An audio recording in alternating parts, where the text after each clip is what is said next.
നമസ്കാരം സുഹൃത്തുക്കളെ, സ്കാൻഡിനേവിയൻ മലയാളിയിലേക്ക് എല്ലാവർക്കും സ്വാഗതം. നമ്മളുടെ പേര് നമ്മൾ ചെറുതായിട്ട് മാറ്റിയിട്ടുണ്ട്, ശ്രദ്ധിക്കുമല്ലോ അല്ലേ? അപ്പോൾ ഈ ട്രിപ്പ് നമ്മൾ നോർവേയിലേക്കാണ് കേട്ടോ. നോർവേയിലേക്ക് നമ്മുടെ ഒരു റോഡ് ട്രിപ്പാണ് നമ്മൾ പ്ലാൻ ചെയ്തിരിക്കുന്നത്. സമ്മർ നല്ല കത്തിച്ചൊലിച്ച് നിൽക്കുന്ന സമയമാണ്. ഇപ്പോൾ രാവിലെ 5 മണിക്ക് തന്നെ നമ്മൾ നമ്മുടെ ട്രിപ്പ് സ്റ്റാർട്ട് ചെയ്തു. ഈ ട്രിപ്പിൽ നമ്മുടെ കൂടെ ഉള്ളത് ഈ ഫാമിലിയാണ് കേട്ടോ, അനൂപും ശ്രീകുട്ടിയും പാറും. അപ്പോൾ ഇത്രയും പേര് ഒരുമിച്ച് യാത്ര ചെയ്യേണ്ടതുകൊണ്ട് നമ്മളൊരു വലിയ വണ്ടി, ഒരു വാനാണ് കേട്ടോ എടുത്തിരിക്കുന്നത്. നല്ല സ്പേഷ്യസ് ആയിട്ടുള്ള വണ്ടിയാണ്. പുറകിലൊരു വലിയ സീറ്റ് ഉണ്ട്. അവിടെ മാറി മാറി വേണേൽ വിശാലമായിട്ട് കിടന്ന് ഉറങ്ങി പോകാനുള്ള സ്പേസ് ഉണ്ട്. അപ്പോൾ നമ്മുടെ പിള്ളേർ ഇപ്പോൾ ഓൾറെഡി തന്നെ ബുക്ക് ചെയ്തു കേട്ടോ, ഞങ്ങൾ ആയിരിക്കും അവിടെ ഉറങ്ങാൻ പോകുന്നതെന്നൊക്കെ. ഫ്രണ്ടിൽ 3 പേർക്ക് ഇരിക്കാം. അപ്പോൾ നമ്മൾ മാറി മാറി ഇരുന്ന് പോകാനുള്ള പ്ലാനിട്ട് യാത്ര സ്റ്റാർട്ട് ചെയ്തിരിക്കുന്നു. പ്രത്യേകം ശ്രദ്ധിക്കണം, രാവിലെ 5 മണിയാണ് കേട്ടോ ഈ കാണുന്നത്. ഉച്ചയ്ക്ക് 12 മണി പോലെ ഉണ്ടല്ലോ വെയിൽ. സമ്മർ നല്ല മൂത്ത് നിൽക്കുന്ന സമയമാണ് കേട്ടോ സ്വീഡനിൽ. അപ്പോൾ നമുക്കിവിടെ നിന്ന് ഏകദേശം 5 മണിക്കൂറുണ്ട് കേട്ടോ നോർവേയിലേക്ക്. നമ്മൾ ഏകദേശം ഒരു 6.5 മണിക്കൂർ എടുത്തിട്ട് അവിടെ വരെ എത്തും എന്നാണ് തോന്നുന്നത്. കാരണം നമ്മൾ ഇടയ്ക്ക് പല സ്ഥലങ്ങളിൽ നിർത്താൻ പ്ലാൻ ചെയ്തിട്ടുണ്ട്. പ്രധാനമായിട്ട് നമ്മൾ അങ്ങോട്ട് പോകുന്നതിന് ഫുഡെല്ലാം പൊതിഞ്ഞെടുത്തിട്ടുണ്ട്. അത് കഴിക്കാൻ നമുക്കൊരു സ്ഥലം കണ്ടുപിടിക്കണമായിരുന്നു. നമ്മൾ വാനൻ എന്നറിയപ്പെടുന്ന സ്വീഡനിലെ ഏറ്റവും വലിയ തടാകമുണ്ട് കേട്ടോ. കമ്പയർ ചെയ്യാൻ വേണ്ടി പറയുകയാണെങ്കിൽ നമ്മുടെ എറണാകുളവും തൃശ്ശൂരും ചേരുന്ന അത്ര സൈസ് ഉണ്ടാവും കേട്ടോ വാനൻ, ലേക്ക് വാനൻ. അപ്പോൾ അതിൻ്റെ അടുത്തുള്ള ഏറ്റവും വലിയ സിറ്റി എന്ന് പറയുന്നത് കാൾസ്റ്റഡ് ആണ്. നമ്മൾ കാൾസ്റ്റഡ് ടച്ച് ചെയ്യാതെ കുറച്ച് മുമ്പോട്ട് പോയിട്ട് വാനനിലേക്ക് കയറി കിടക്കുന്ന ഒരു ബീച്ച് പോലുള്ള സ്ഥലം സെലക്ട് ചെയ്തിട്ട് അവിടെ അതായിരുന്നു ഭക്ഷണം കഴിക്കുകയാണ്. അവിടെ തന്നെ ഇരുന്ന് നമ്മൾ ഭക്ഷണം കഴിച്ചു, കുറച്ച് നേരം അവിടെ സ്പെൻഡ് ചെയ്തു. എന്നിട്ട് നമ്മുടെ യാത്ര തുടരാൻ നമ്മൾ തീരുമാനിച്ചു കേട്ടോ. അപ്പോൾ ഇത് നമ്മൾ പോകുന്നത് ഏകദേശം സ്വീഡനെ നടുവേ കീറി മുറിച്ചുകൊണ്ടാണ് കേട്ടോ പോകുന്നത്. സ്റ്റോക്ക്ഹോമിൽ നിന്ന് ഓസ്ലോയിലേക്ക് ഈ വാനൻ സൈഡിൽ കൂടെയാണ് നമ്മൾ പോകാൻ പോകുന്നത്. നമ്മളവിടെ ഇരുന്ന് ഭക്ഷണം കഴിക്കാനൊരു സ്ഥലമൊക്കെ കണ്ടുപിടിച്ചു. നമ്മൾ വീട്ടിൽ നിന്ന് ചോറും മോരൊഴിച്ചൂട്ടാനും പയറുമെഴുക്കുരട്ടിയും ചമ്മന്തിയൊക്കെ പൊതിഞ്ഞുകൊണ്ട് വന്നിരുന്നു. നിങ്ങൾ വിചാരിക്കുന്നുണ്ടാവൂലേ ഈ ഫുഡാണോ ഇവിടെ വന്നിരുന്ന് കഴിക്കുന്നതെന്ന്. ഞങ്ങൾക്ക് ഈ ഫുഡാണ് കൂടുതൽ ഇഷ്ടം കേട്ടോ. നമ്മൾ അതൊക്കെ പൊതിഞ്ഞുകൊണ്ട് വന്നു. നല്ല രസമല്ലേ അതൊക്കെ ഇരുന്ന് കഴിക്കാനായിട്ട്. അങ്ങനെ അതൊക്കെ ഇരുന്ന് കഴിച്ച് വീണ്ടും നമ്മുടെ യാത്ര തുടങ്ങി. ഇനി ഓസ്ലോയിലേക്ക് പോകുമ്പോൾ പ്രധാനമായിട്ട് നിങ്ങൾ ശ്രദ്ധിക്കേണ്ട കാര്യം, അവിടുത്തെ ഡ്രൈവിംഗ് റോഡ് ട്രാഫിക് റൂൾസ് ഭയങ്കര സ്ട്രിക്റ്റ് ആണ്. അപ്പോൾ ഇവിടുന്ന് പോകുന്നവർ ഒരു E24 പാസ് എടുത്തിരിക്കണം. അത് E24 എന്ന് പറയുന്ന ഒരു സൈറ്റിൽ കയറി നിങ്ങൾക്ക് എടുക്കാൻ പറ്റും കേട്ടോ. ഇനി അവിടെ നമ്മൾ ശ്രദ്ധിക്കണം എന്ന് പറയാൻ കാരണം, യൂറോപ്പിലെ തന്നെ ഏറ്റവും ഹൈ റോഡ് ഫൈൻ നോർവേയിലാണെന്ന് പറയാം. അപ്പോൾ ഈ സിമ്പലുകളും സൈനുകളും ഒക്കെ വളരെ ശ്രദ്ധിച്ച് വേണം ഓടിക്കാൻ. പിന്നെ അവിടെ പറഞ്ഞിരിക്കുന്ന നമ്മുടെ സ്പീഡ് ലിമിറ്റ് ഉണ്ടല്ലോ, അത് കർശനമായിട്ട് പാലിക്കുകയും വേണം കേട്ടോ. അതുകൊണ്ട് തന്നെ ഞങ്ങളിങ്ങനെ ഇടയ്ക്കിടയ്ക്ക് ബ്രേക്ക് പിടിച്ച് പോയിക്കൊണ്ടിരിക്കുന്ന അവസ്ഥയിലാണ് പോയത്. കാരണം 30 കഴിഞ്ഞ് അപ്പം തന്നെ 100 വരും, ചിലപ്പോൾ അപ്പം തന്നെ തിരിച്ച് 15ലേക്ക് വരും. ഇങ്ങനെയായിരുന്നു അവസ്ഥ. ഇനി റിസ്ക് എടുക്കണ്ടെന്ന് കരുതിയിട്ട് ഞങ്ങൾ അതെല്ലാം പാലിച്ചുകൊണ്ട് ഇത്തിരി ബ്രേക്കൊക്കെ ഇട്ടിട്ടാണെങ്കിലും കുഴപ്പമില്ല എന്ന് കരുതി അങ്ങനെയാണ് കേട്ടോ പോയിക്കൊണ്ടിരുന്നത്. ഇനി ഞങ്ങൾ ഓസ്ലോ നമ്മൾ ഒരു മെയിൻ ഡെസ്റ്റിനേഷൻ ആയിട്ടല്ല നമ്മൾ കരുതിയിരിക്കുന്നത്. നമ്മൾ ഓസ്ലോയിൽ എത്തിയിട്ട് ഒരു 2 മണി, ഒരു 1:30 ആകുമ്പോഴേക്കും ഓസ്ലോ എത്തണം എന്നാണ് നമ്മുടെ പ്ലാൻ. പ്രത്യേകിച്ച് നമ്മൾ അവിടെ എത്താറാകുമ്പോഴേക്കും കാഴ്ചകളൊന്നും തന്നെ കാണാനൊന്നും ഇല്ല കേട്ടോ. സ്വീഡൻ പോലെ തന്നെയാണല്ലോ ഇരിക്കുന്നതെന്ന് ഞാൻ വിചാരിക്കുകയായിരുന്നു. പക്ഷേ എനിക്കറിയാം ഓസ്ലോയുടെ അല്ലെങ്കിൽ നോർവേയുടെ വെസ്റ്റേൺ കോസ്റ്റിലാണ് നമുക്ക് കാണാനുള്ള കാഴ്ചകൾ മുഴുവൻ കിടക്കുന്നത്. ഇപ്പം ഞങ്ങൾ അങ്ങോട്ടുള്ള യാത്രയാണ് ശരിക്ക്. അവിടേക്കുള്ള ഞങ്ങളുടെ ഒരു അന്നത്തെ ദിവസത്തെ ബ്രേക്ക് മാത്രമാണ് നമുക്ക് ഓസ്ലോയിൽ. പക്ഷെ ഞങ്ങൾ ഓസ്ലോയിലേക്ക് 2 മണിക്ക് മുമ്പ് തന്നെ എത്തി. നമ്മൾ നമ്മുടെ വണ്ടി പാർക്ക് ചെയ്തു. ഇനി ഞങ്ങൾ ഓസ്ലോ ഒന്ന് എക്സ്പ്ലോർ ചെയ്യാൻ പോവുകയാണ്. നമ്മുടെ ആസ് യൂഷ്വൽ നമ്മൾ നടന്ന് തന്നെയാണ് എക്സ്പ്ലോർ ചെയ്യാൻ പോകുന്നത്. പാവം ശ്രീകുട്ടിയും അനൂപും ഞങ്ങളുടെ കൂടെ അനുഭവിക്കാൻ പോവുകയാണ്. പക്ഷെ ഞങ്ങൾക്ക് വാക്ക് ചെയ്ത് കാണുമ്പോൾ ഉള്ള സുഖം അതൊരു സുഖം തന്നെയാണ് അല്ലേ. അപ്പോൾ ഓസ്ലോയിലെ ഏറ്റവും പ്രധാനപ്പെട്ട ഒരു സ്ട്രീറ്റ് കൂടിയാണ് കേട്ടോ നമ്മൾ പോയിക്കൊണ്ടിരിക്കുന്നത്. നല്ല തിരക്കുണ്ട് അല്ലേ. ബട്ട് സ്വീഡനിലും സമ്മർ സമയത്ത് ഇത്രയും തന്നെ തിരക്കുണ്ടാവും കേട്ടോ. ഇനിയിപ്പോൾ സ്റ്റോക്ക്ഹോമും ഓസ്ലോയും കമ്പയർ ചെയ്യണ കാര്യം പറയുകയാണെങ്കിൽ, സ്റ്റോക്ക്ഹോം കുറച്ചും കൂടെ പുരാതനമായ ഒരു കംപ്ലീറ്റ് യൂറോപ്യൻ പട്ടണം പോലെയാണ് കേട്ടോ ഫീൽ ചെയ്യുക. ഓസ്ലോ കുറേ കൂടെ മോഡേൺ ആണ്. ഇവിടെ നമുക്ക് കാണാനായിട്ട് ഇഷ്ടം പോലെ മ്യൂസിയങ്ങളുണ്ട് കേട്ടോ. മോഡേൺ മ്യൂസിയം തൊട്ട് ഇഷ്ടം പോലെ മ്യൂസിയം ഉണ്ട്.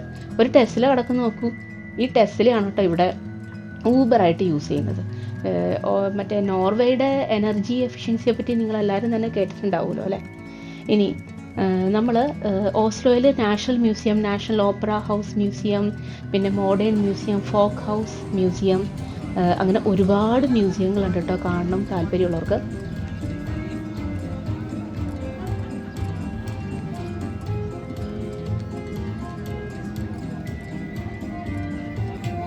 നമ്മൾ പിന്നെ മ്യൂസിയങ്ങളുടെ അകത്ത് പോയില്ല എന്ന് ദൃഢനിശ്ചയം എടുത്ത് കഴിഞ്ഞിരിക്കുന്ന ആൾക്കാരായതുകൊണ്ട് അതൊന്നും മൈൻഡ് ചെയ്തില്ല.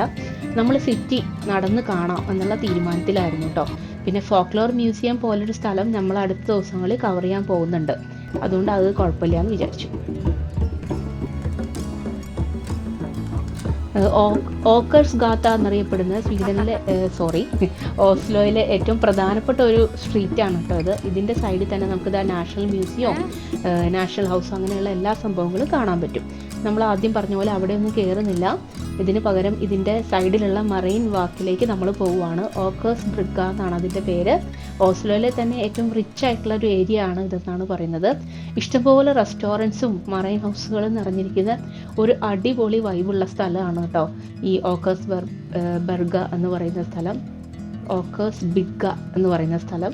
അപ്പോൾ സ്വീഡിഷും ഇവരുടെ ഭാഷയും നല്ല സിമിലാരിറ്റി ഉണ്ട്. അപ്പോൾ നമ്മൾ അങ്ങോട്ടും ഇങ്ങോട്ടും മാറിപ്പോവുക. എനിക്ക് സ്വീഡിഷും മര്യാദയ്ക്ക് അറിയില്ല, അതിൻ്റെ കൂടെ ഓസ്ലോയിലെ ഇവരുടെ ഭാഷയിലെ പേരുകളാകുമ്പം ഒക്കെ കൂടെ ഞാൻ കൺഫ്യൂസ് ചെയ്യുന്ന സീനാണ് ഈ കണ്ടുകൊണ്ടിരിക്കുന്നത്. നിങ്ങൾ സ്കൾപ്ചർ കണ്ടില്ലേ ഇപ്പോൾ ഒരു പെലിക്കൻ്റെ? അതൊരു പ്രധാനപ്പെട്ട സംഗതിയാണ് കേട്ടോ. പെലിക്കൻ്റെ സ്കൾപ്ചറിനെ പറ്റിയല്ല ഞാൻ പറയുന്നത്. ഇവിടെ എവിടെ തിരിഞ്ഞു നോക്കിയാലും നിങ്ങൾക്ക് സ്കൾപ്ചേഴ്സ് ആയിരിക്കും കാണാൻ പറ്റുക. ഓസ്ലോ ഒരു സ്കൾപ്ചർ സിറ്റിയാണെന്ന് പറയാം. അപ്പോൾ ഇവിടെ പ്രധാനപ്പെട്ട ഒരു സ്കൾപ്ചർ പാർക്ക് ഉണ്ട് കേട്ടോ. ഞങ്ങൾ മിസ് ചെയ്തൊരു കാര്യം അതാണ്. ഞങ്ങൾക്ക് അവിടെ പോകാനുള്ള സമയം ഉണ്ടായിരുന്നില്ല, മാത്രമല്ല കുട്ടികൾക്ക് അത്ര താല്പര്യം ഉണ്ടായിരുന്നില്ല പോകാനായിട്ട്. അപ്പോൾ നമ്മൾ അത് സ്കൾപ്ചർ പാർക്ക് അവോയ്ഡ് ചെയ്തു. പക്ഷേ എനിക്ക് തോന്നുന്നു ഓസ്ലോയിൽ വരുന്ന എല്ലാവരും കണ്ടിരിക്കേണ്ട ഒരു സാധനമാണ് ആ സ്കൾപ്ചർ പാർക്ക് എന്ന് തോന്നുന്നു. ഇനിയും നമ്മൾ ഓസ്ലോ നടന്നു കാണാനാണ് പ്ലാൻ നേരത്തെ പറഞ്ഞിരുന്നില്ലേ. അപ്പോൾ ഈ ഓക്കേഴ്സ് ബ്രിഗയിൽ നമ്മൾ നെക്സ്റ്റ് പോകാൻ പോകുന്നത് ഒരു ഫോർട്രസിലേക്കാണ്. പക്ഷെ അതിനു മുമ്പ് നമ്മൾ സിറ്റിയുടെ കുറച്ച് ഭാഗങ്ങൾ, ഫേമസ് കുറച്ച് സ്ട്രീറ്റ്സ് ഉണ്ട്, അതെല്ലാം നടന്ന് കാണാം എന്നാണ് വിചാരിച്ചുകൊണ്ടിരിക്കുന്നത്.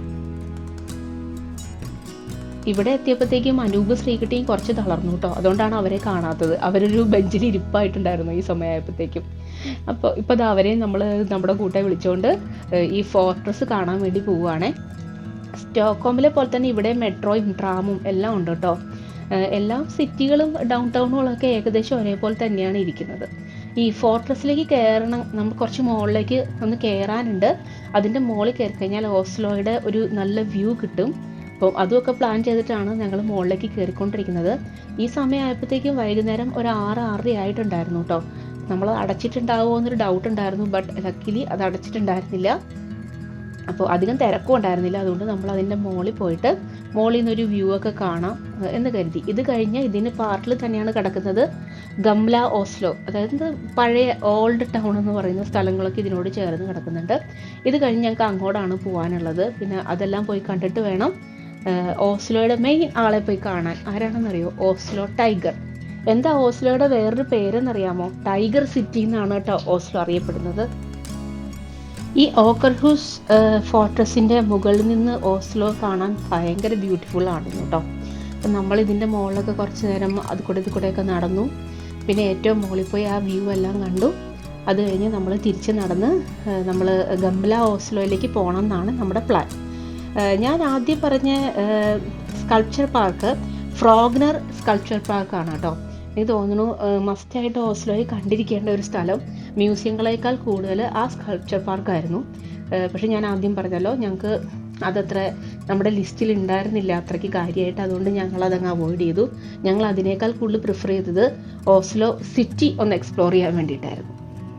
അങ്ങനെ നമ്മൾ ഓക്കർഹൂസ് ഫോർട്രസ് ഒക്കെ കണ്ടു കഴിഞ്ഞ് പുറത്തേക്ക് പോവുകയാണ് കേട്ടോ. അപ്പം ഞാൻ ആദ്യം പറഞ്ഞ പോലെ ഗംല ഓസ്ലോയിലേക്കും അത് കഴിഞ്ഞ് നമ്മുടെ ഗ്രേറ്റ് ടൈഗറിനെ കാണാൻ വേണ്ടിയിട്ടുമാണ് നമ്മൾ പോകുന്നത്.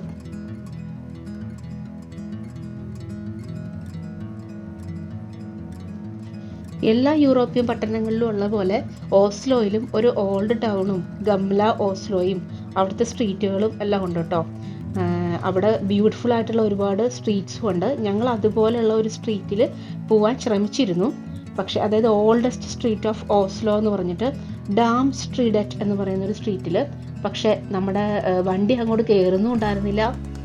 പിന്നെ ഭയങ്കര വിജനവുമായിരുന്നു. നമുക്ക് ഒത്തിരി സ്റ്റീപ്പായിട്ട് മുകളിലേക്ക് കയറുകയും വേണമായിരുന്നു. അപ്പോൾ നമ്മൾ പിന്നെ ഞാൻ ആദ്യം പറഞ്ഞ പോലെ സമയം വൈകുന്നേരം 7 മണിയോട് അടുത്തിട്ടും ഉണ്ടായിരുന്നു.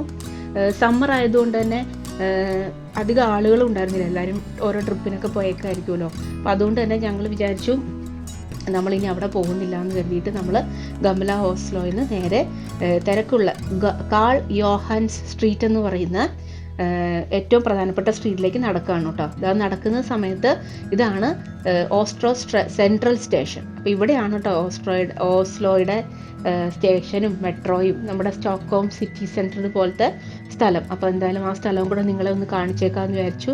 വളരെ ലൈവ്ലി ആയിട്ടൊരു സ്ഥലമായിരുന്നു കേട്ടോ. അപ്പോൾ സെൻട്രൽ സ്റ്റേഷൻ്റെ അകത്ത് കയറി നോക്കണോ എന്ന് ഞങ്ങൾ ആദ്യം വിചാരിച്ചെങ്കിലും പിന്നെ അവിടുത്തെ തിരക്ക് കണ്ടപ്പോൾ നമ്മളത് വേണ്ടെന്ന് വെച്ചു. അങ്ങനെ നമ്മൾ നടന്നത് ടൈഗറിൻ്റെ അടുത്ത് എത്തിയേക്കുവാണ്. ഇതാണ് ടൈഗർ. അപ്പോൾ ഓസ്ലോയിലെ ടൈഗർ എന്നറിയപ്പെടുന്നത് ഈ പുള്ളിക്കാരനാണ് കേട്ടോ. ഞങ്ങൾ കുറേ നേരം വെയിറ്റ് ചെയ്യേണ്ടി വന്നു ഇത്ര അടുത്തേക്ക് എത്താനായിട്ട്. കുറേ ഫാമിലികൾ അതിൻ്റെ മുകളിൽ കയറിയിരുന്നും ഒക്കെ ഫോട്ടോ എടുത്തുകൊണ്ടിരിക്കുകയായിരുന്നു. അങ്ങനെ എന്തായാലും ചെയ്യാൻ പാടില്ല അല്ലേ. ഇത്രയും പ്രധാനപ്പെട്ട ഒരു ശില്പത്തിനെ തൊടണം തന്നെ കഷ്ടം. ഇനി അത് പോട്ടെ, അതിൻ്റെ ഏറ്റവും മുകളിൽ കയറിയിരിക്കുക എന്ന് പറഞ്ഞാൽ എന്ത് മോശമാണെന്ന് ആലോചിച്ച് നോക്ക്. അങ്ങനെ അതിനെല്ലാം കണ്ട് ആരാധിച്ച് കഴിഞ്ഞിട്ട് ഞങ്ങൾ ഏറ്റവും ആ സ്ട്രീറ്റിലെ തിരക്ക് നിങ്ങൾ കണ്ടോ, അതാണ് ഓസ്ലോയിലെ ഏറ്റവും ലൈവ്ലി ആയിട്ടുള്ള സ്ട്രീറ്റ്, ഏറ്റവും വലിയ ഷോപ്പിംഗ് സ്ട്രീറ്റ്, കാൾ യോഹാൻസ് സ്ട്രീറ്റ് എന്ന് പറയുന്നത്. ഈ സ്ട്രീറ്റ് നേരെ ചെന്ന് നിൽക്കുന്നത് റോയൽ പാലസിൻ്റെ മുമ്പിലാണ് കേട്ടോ. അപ്പോൾ ഇതൊരു പാലസിലേക്കുള്ള വോക്കാണെന്നും കൂടെ നമുക്ക് പറയാം. പാലറ്റ് എന്നറിയപ്പെടുന്ന ഒരു വലിയ ഷോപ്പിംഗ് കോംപ്ലക്സും അതിൻ്റെ പ്രത്യേകത അതിൻ്റെ കളേഴ്സാണ് കേട്ടോ. അപ്പോൾ അങ്ങനെ ഒരു കളർഫുള്ളായിട്ടുള്ള ഒരു ഷോപ്പിംഗ് കോംപ്ലക്സും ഈ ഇതേ വഴി തന്നെ ഉണ്ട് കേട്ടോ. അതുകൊണ്ട് ഞങ്ങൾ ഈ വഴിയായിരുന്നു ഞങ്ങളുടെ പ്രധാന ലക്ഷ്യം. ഇപ്പോൾ തന്നെ നമ്മൾ ഏകദേശം ഒരു 5 മണിക്കൂറോളം നടന്നു കഴിഞ്ഞിരിക്കണമെന്ന് തോന്നുന്നുണ്ടായിരുന്നു. സമയം 7:30 മണിയോളം ആയിരുന്നു. തിരക്കിനൊന്നും ഒരു കുറവില്ല ഈ ഭാഗത്ത്. അതുകൊണ്ട് ഞങ്ങൾ നമ്മുടെ നടപ്പ് കണ്ടിന്യൂ ചെയ്യാൻ തീരുമാനിച്ചു. അങ്ങനെ ഇരിക്കുമ്പോഴാണ് ഈ സുവനീർ ഷോപ്പ് കണ്ടത് കേട്ടോ. സാധാരണ പല രാജ്യങ്ങളിലും സുവനീർ ഷോപ്പ് കണ്ടിട്ടുണ്ടെങ്കിലും ഈ നോർവേയിലെ സുവനീർ ഷോപ്സ് ഒരു ഭയങ്കര അത്ഭുതം തന്നെയായിരുന്നു. അത് സുവനീർസ് മാത്രമല്ല, അതൊരു ഷോ പോലെയാണ് അവർ ചെയ്തിരിക്കുന്നത്. ഒരുപാട് കാര്യങ്ങളും റെയിൻഡിയേഴ്സിൻ്റെ തലയൊക്കെ വച്ചിരിക്കുന്നത് കണ്ടില്ലേ. അങ്ങനെ ഇതിനൊരു അണ്ടർഗ്രൗണ്ട് ബസ് സ്ഥലവും കൂടെ ഉണ്ടായിരുന്നു. അവിടെ കുറേ ഷോയ്ക്ക് സാധനങ്ങൾ വെച്ചിട്ടുണ്ടായിരുന്നു. അവരത് ക്ലോസ് ചെയ്യാൻ പോകുമായിരുന്നതുകൊണ്ട് നമുക്ക് കംപ്ലീറ്റ് ആയിട്ട് അതൊന്നും എടുക്കാൻ പറ്റിയില്ല. പക്ഷെ ഞങ്ങളതെല്ലാം പോയി കണ്ടു. വീണ്ടും പുറത്തേക്ക് ഇറങ്ങി. ഈ സ്ട്രീറ്റ് വഴി ഞങ്ങൾക്ക് ഇനി പോകാനുള്ളത് റോയൽ പാലസിൻ്റെ മുൻപിലേക്കാണ്. ആ ഭാഗത്ത് സ്ട്രീറ്റ് ഭയങ്കര ബ്യൂട്ടിഫുൾ ആണെന്ന് ഞാൻ കേട്ടിട്ടുണ്ടായിരുന്നു. ഒരു അവന്യൂ പോലെ 2 വശവും മരമൊക്കെ ആയിട്ടാണെന്ന്. അപ്പോൾ ആ ഭാഗം കാണാൻ വേണ്ടിയാണ് ഞങ്ങൾ പോയിക്കൊണ്ടിരിക്കുന്നത്. സിൽവറിൻ്റെയും മറ്റും മോതിരങ്ങളൊക്കെയാണ് കേട്ടോ വിൽക്കാൻ വെച്ചിരിക്കുന്നത്. ഏത് സിറ്റി പോയാലും ഇങ്ങനെയുള്ള സംഭവങ്ങൾ ഇഷ്ടം പോലെ കാണാൻ പറ്റുമല്ലേ. സുവനീർസിൻ്റെ കൂടെ ഈ മോതിരങ്ങളും വളകളും മാലകളും. എന്തായാലും അതൊന്നും നമ്മൾ വാങ്ങിച്ചില്ല. അങ്ങനെ നമ്മൾ ഇത് പാലസിൻ്റെ മുമ്പിലുള്ള സ്ട്രീറ്റിലെത്തി. ഇതാ നേരെ മുമ്പിൽ അങ്ങ് അറ്റത്ത് കാണുന്നതാണ് റോയൽ പാലസ്. റോയൽ പാലസ് കയറണമെങ്കിൽ നമുക്ക് ചാർജ് ഉണ്ട്. ഞാൻ ആദ്യം പറഞ്ഞ പോലെ പാലസ്, മ്യൂസിയം, കാസിൽസ് ഒക്കെ നമ്മൾ വേണ്ട എന്ന് വച്ച് കഴിഞ്ഞു. ഇപ്പോൾ സമയങ്ങളിൽ നമ്മൾ പോകുമ്പോൾ എവിടെയും ഇങ്ങനെയുള്ള സ്ഥലങ്ങളിൽ ഒന്നും കയറാറില്ല കേട്ടോ. അത്രയ്ക്ക് ഇമ്പോർട്ടൻ്റ് ആണ്, അടിപൊളിയാണെന്ന് തോന്നിയാൽ മാത്രമേ നമ്മൾ കയറാറുള്ളൂ. അപ്പോൾ ഈ പറഞ്ഞ ഈ പാലസിലേക്കുള്ള റോഡിൻ്റെ സൈഡിൽ ഒരു ഭയങ്കര വലിയ പാർക്കുണ്ട്. നല്ല ഫൗണ്ടനൊക്കെ ആയിട്ട് ഭയങ്കര ബ്യൂട്ടിഫുൾ ഒരു സ്ഥലമായിരുന്നു. നമ്മൾ അവിടെ നിന്ന് കുറച്ച് ഭക്ഷണമൊക്കെ വാങ്ങിച്ച് കഴിച്ച് കുറച്ച് നേരം അവിടെ ഇരുന്ന് റെസ്റ്റ് എടുത്തു. നമ്മുടെ സ്റ്റോക്ക്ഹോമിലെ കുങ്സ്ട്ര ഗാർഡൻ പോലെ തന്നെ ഒരു സ്ഥലമാണ് കേട്ടോ. ഐസ് റിങ്കും ചെറി ബ്ലോസം തോട്ടമൊക്കെ ആയിട്ട്. അപ്പോൾ അതും നമ്മൾ കണ്ടു. അവിടെ ഇരുന്ന് കുറച്ച് നേരം ഭക്ഷണമൊക്കെ കഴിച്ചു. ഇനി മിങ്ക് എന്ന് പറയുന്ന ഒരു സ്ഥലമാണ് ഞങ്ങൾക്ക് പോകാൻ ബാക്കിയുള്ളത്. അതൊരു മിങ്ക് എന്ന് പറയുന്ന ഒരു മ്യൂസിയം തന്നെയാണ്. അതിൻ്റെ മുകളിൽ നമുക്ക് ഐസ് സ്കേറ്റിംഗ് ഒക്കെ നടത്താവുന്ന ഒരു വലിയൊരു സ്ഥലം. അത് നമ്മൾ പോകണ്ട എന്നുള്ള പ്ലാനിലാണ്. അപ്പോൾ നമ്മൾ അത് പോകണ്ടെന്ന് വെച്ചുകൊണ്ട് ഞങ്ങൾ ഇവിടെ തന്നെ കുറച്ചും കൂടെ ടൈം സ്പെൻഡ് ചെയ്യാൻ തീരുമാനിച്ചു. എല്ലാവരും അവിടെ ഇരുന്ന് ഫോട്ടോ ഒക്കെ എടുത്ത്. കാരണം ഇത് കഴിഞ്ഞ് ഞങ്ങൾ നേരെ വീട്ടിലേക്ക് പോവാണ്. അപ്പോൾ ഓസ്ലോയുടെ കാഴ്ചകൾ ഇവിടെ കഴിയാൻ പോവാണ്. ഇനി നാളെ നമ്മൾ ഈ റേഞ്ചറിലേക്ക്.